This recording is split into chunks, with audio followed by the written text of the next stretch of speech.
Introducing mask stencils from Altenew. Our coordinating mask stencils are designed to work perfectly with our stamp sets.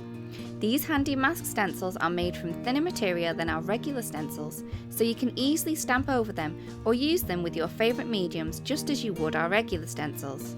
To use as a mask, simply stamp your desired image using whatever colour ink that you would like. Stamp this into place. I have used obsidian ink and I'm using the beautiful Peony stamp set for this one.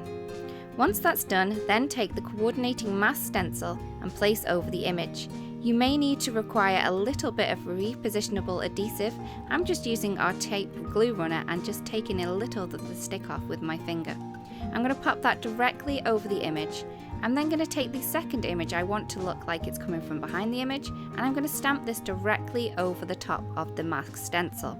The mask stencil will resist the ink, and then you can easily clean this using a baby wipe or even warm water.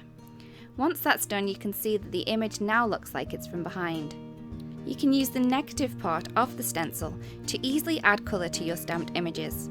Just directly pop this around the image so you can see the image through the stencil and add a little bit of masking tape to keep in place.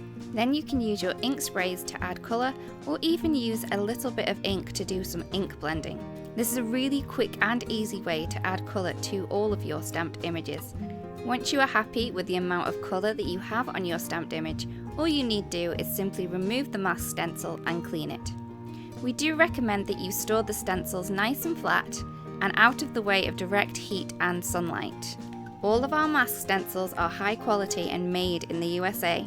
To find out more about our mask stencils and other available products, please visit us at altenew.com.